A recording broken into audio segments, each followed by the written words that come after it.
ये अब जिस तरीके से ब्लड लाइन के मेंबर्स आपस में मारा मारी कर रहे हैं यार, सच में इनको देख के ऐसा लग ही नहीं रहा कि किसी पॉइंट पे ये इतने साथ में थे एक दूसरे के। Okay, hello chatters, my name is Rohit and you are watching wrestle chatter. तो इस वीडियो में गाइस हम लोग बात करने वाले हैं आज ये स्मैकडाउन के एपिसोड के बारे में, जहां पर ब्लड लाइन के बीच जो क्रैक है वो तो ऑलरेडी हमको पता है, अब बिल्कुल ही टूट चुका है और ये जो दुश्मनी है वो और अलग लेवल पर जारी है। सबसे पहले जो हमको शो की स्टार्टिंग है वो ऊसोस के साथ ही देखने को मिलती है। ऊसोस रिंग में आते हैं, क्राउड जो ऊसोस के चैंट्स है वो लगा रहा था। इसके बाद यहाँ पे द ब्लड लाइन करके जैसे जे ऊसोस शुरू करते हैं, जब ब्लड लाइन होती है उस वाले शो में, उस स्मैकडाउन में, उस अरेना में या फिर उस रॉ में, द ब्लड लाइन सिटी करके जो शुरू में ही जे ऊसो बोलते हैं वो बोलने जा रहे होते हैं, लेकिन जिमी ऊसो उनको रोकते हैं और उसके बाद जो नया उन्होंने फ्रेज बोला यहाँ पे वो था the Usos in your city. तो अब ऑब्वियसली क्योंकि वो ब्लड लाइन का पार्ट है नहीं है, ब्लड लाइन एग्जिस्ट ही नहीं करती है, तो इस वजह से ये चीज बोली गई थी। उसके बाद क्या होता है, चैंट्स भी लग रहे होते हैं जब जिमी ऊसो पूछते हैं कि आप कैसा फील कर, मतलब कैसा माहौल लग रहा है, क्योंकि वो ब्लड लाइन से पूरी तरीके से अलग हो चुके हैं। तो उसी के यहाँ पर चैंट लग रहे थे, तो डब्ल्यूडब्ल्यूई को समझ में आ रहा होगा और अच्छे से कि आगे जाके उनको क्या करना है। इसके बाद जे ऊसो यहाँ पे थोड़ा सा सीरियस होकर बात करते हैं कि फैमिली है, फैमिली साथ में रहती है, लेकिन हम फाइट करने जा रहे हैं। एक तरीके से उनको थोड़ा सा गिल्ट महसूस हो रहा होता है कि वैसे तो वो एक फैमिली है लेकिन वो ऐसा लड़ने क्यों जा रहे हैं। लेकिन बीच में रोक के जिमी ऊसो उनको बोलते हैं कि जो भी चीज हुई है, जो भी डिसीजन लिया गया वो एकदम परफेक्ट है। और उसके बाद रोमन रेंज के बारे में बात हो रही है कि कैसे उस बंदे ने हमको डिसरिस्पेक्ट किया। भले ही जो ब्लड लाइन है उसने पूरे टाइम डब्ल्यूडब्ल्यूई में सारी टीम्स को डोमिनेट किया है, लेकिन वही चीज जो कि रोमन रेंज का ईगो वाला बिहेवियर है उसको कहीं ना कहीं पॉइंट आउट, उसको बाहर करने की कोशिश कर रहे हैं जिमी ऊसो। उसके बाद यहाँ पे वो पॉल हेमन की बात करते हैं और उन्होंने बिगेस्ट स्नेक का टैग दिया है यहाँ पे। तो अभी ऐसा लग रहा है कि कुछ टाइम बाद जो पॉल हेमन है उनकी बहुत गंदी वाली शामत आ सकती है। एंड देन यहाँ पर जो डब्ल्यूडब्ल्यूई ने मैच अनाउंस किया है लंदन के लिए, मनी इन द बैंक के लिए, the Usos versus Roman Reigns and solo Sikoa का ब्लड लाइन सिविल वॉर, उसको वो हाइप करते हैं और यहाँ पे बोलते हैं welcome to the Usos penitentiary. यानी कि जो चीज वो पहले बोला करते थे आज वही हमने यूसोस की तरफ से सुनी और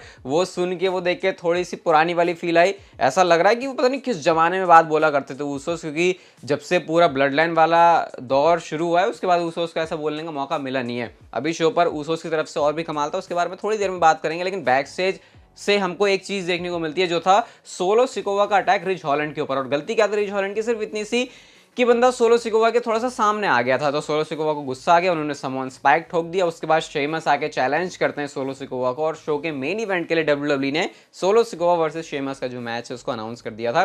शो पर हमको Rey Mysterio versus LA Knight का मैच भी देखने को मिलता है और इस वजह से था क्योंकि एलन नाइट इससे पहले सैंटोस एस्कोबार के साथ लड़े थे, तो उस चीज को कहीं ना कहीं प्रोग्रेशन में यहाँ पर दिखाने की कोशिश की गई। हालांकि रे मिस्टीरियो इस मैच को हार गए हैं और मैच खत्म होने के बाद एलन नाइट जो कि क्राउड में इतना ज्यादा पॉपुलर है वो ऐसी हरकत कर रहा है कि वो रे मिस्टीरियो का मास्क उतार रहा है। और उसके बावजूद भी ऐसा नहीं था कि एलन नाइट के जो सपोर्टर्स हैं वो कम नजर आ रहे थे, क्राउड काफी ज्यादा बैक करता है एलन नाइट को। सैंटोस एस्कोबार वहां पर आए थे बचाने के लिए, बट ये सिर्फ इसलिए था क्योंकि एलन नाइट को शायद शो पर फीचर करना था और पिछली बार सैंटोस एस्कोबार से उनका मैच हुआ था। नेक्स्ट चीज शो पर होती है title unification match, NXT tag team championship और विमेंस टैग टीम चैंपियनशिप का मैच जो था Ronda Rousey, Shayna Baszler versus Isla Dawn and Alba का। अब इस मैच में जो एक चीज क्लियर पता थी वो ये कि रोंडा राउजी, शेना बेजलर टाइटल्स को यूनिफाई कर देंगे और वो नए डब्ल्यूडब्ल्यूई के चैंपियंस बन जाएंगे। एग्जैक्टली भाई यहाँ पर होता है।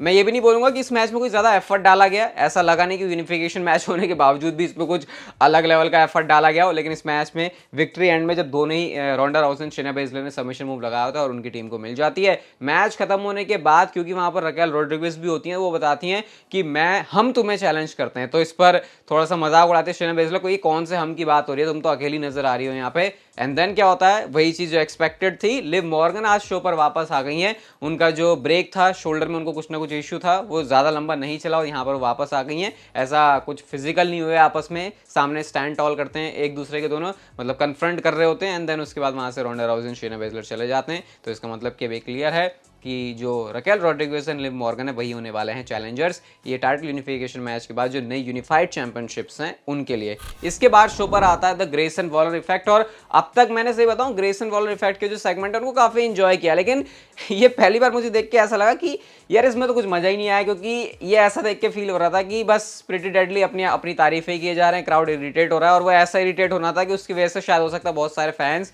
शो छोड़ के चले जाएं। उसके बाद स्ट्रीट प्रॉफिट्स आते हैं, वो थोड़ा सा उनको रोस्ट करने की कोशिश करते हैं एंड देन ये सारी चीज लीड करती है pretty deadly versus street profits के मैच की तरफ और मैच का जो रिजल्ट भी है वो भी प्रिटी डेडली के फेवर में ही जाता है। एंजेलो डॉकिंस को जो है चोरी छुपे दो बंदों ने मिलकर पिन कर दिया और रेफरी वो चीज देख नहीं रहा होता और इस पे जो रिएक्शन है एंजेलो डॉकिंस का वो तो ऐसे आता है वजह से पता नहीं कहाँ पे वो मैच हार गया, क्योंकि इतनी ज़्यादा डिसअपॉइंटमेंट उनको हो रही थी। बाकी मैच का जो रिजल्ट है वो प्रीटी डेडली के फेवर में ही जाता है। इसके बाद शो पर Charlotte fair versus light Charlotte fair का मैच था। यहाँ पे मैं लेसी एवंस की बात कर रहा हूँ, क्योंकि मुझे कुछ कैरेक्टर नजर ना लेसी एवंस के अंदर बिल्कुल भी नहीं आ रहा है। जब से वो वापस भी आई है, पहले भी नहीं लग रहा था। मैच में सबमिशन मूव के सहारे से शार्लेट फेयर इस मैच को जीत गई, और मैच खत्म होने के बाद उसी सबमिशन होल्ड में उन्होंने लेसी एवंस को फंसाया हुआ है, और इसका उपाय करने के लिए फिर आस्का आती हैं। उन्होंने अटैक कर दिया शार्लेट फेयर के ऊपर, और उसके बाद मस्ती से वहाँ पर अपनी जो बेल्ट है उसको लेके वहाँ पे जा रही हैं। तो शार्लेट फेयर और आस्का के बीच क्योंकि मैच होने वाला, तो इसी वजह से यहाँ पर जो मामला है उसको थोड़ा सा गर्म दिखाने की कोशिश की गई थी। अब गाइस आता है शो का मेन इवेंट, जो कि मुझे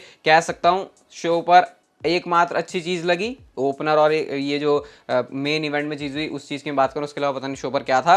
यहाँ पे सोलो सिकोवा वर्सेस शेमस का मैच था, और मैच की में जो रेसलिंग वो बहुत अच्छी थी। इस मैच में ऐसा दिखा रहे थे शेमस को बैक में उनकी प्रॉब्लम आ गई है। कैल्टिक क्रॉस उन्होंने मारा, 10 बीट्स ऑफ बोथरन जो उन्होंने मारा वो भी बहुत अच्छा लगता है। समोन स्पाइक ऐसी मारी सोलो सिकोवा ने शेमस को कि शेमस बाहर जाके गिर जाते। उसके बाद अनाउंसर टेबल के ऊपर उन्होंने पटका, इवन बैरिकेड के थ्रू भी उन्होंने जो है अपना हिप अटैक किया उनके ऊपर, एंड देन रेफरी जो है बेल के लिए कॉल कर देता है। मैच तो यहीं पर खत्म हो गया। अटैक कंटिन्यू रहता है सोलो सिकोवा का, लेकिन अब क्योंकि सोलो सिकोवा के साथ प्रॉब्लम है ऊसोस को, तो उन्होंने अपना जो यहाँ पे है अपीयरेंस करी, उन्होंने आके सोलो सिकोवा को मार ही दिया सीधा। मतलब ऐसा भी नहीं था कि सोलो सिकोवा भी कोई बैकआउट कर रहे हैं, वो भी अगर ऊसोस आ रहे हैं तो उल्टा रिंग में जा रहे हैं कि हाँ भाई आ चला के लड़ते हैं। उसके बाद ऊसोस ने अटैक करना शुरू किया, एक सुपर किक, दो सुपर किक, उसके बाद double super kick, and then वहां से जा रहे होते हैं ऊसोस। लेकिन फिर उनको लगता है कि यार सोलो सिकोवा तो खड़ा हो रहा है, पॉल हेमन भी इसको देखने के लिए आ रहा है। पॉल हेमन को तो डराते हैं ऐसे कि पॉल हेमन पहले पीछे हट जाते हैं कि भाई मुझे मत मानना, क्योंकि अगर उनको कुछ पड़ गया तो फिर वो तो भाई हो सकता है 1-2 महीने के लिए गायब हो जाए। सोलो सिकोवा के ऊपर उन्होंने फिर अटैक किया, और उसके बाद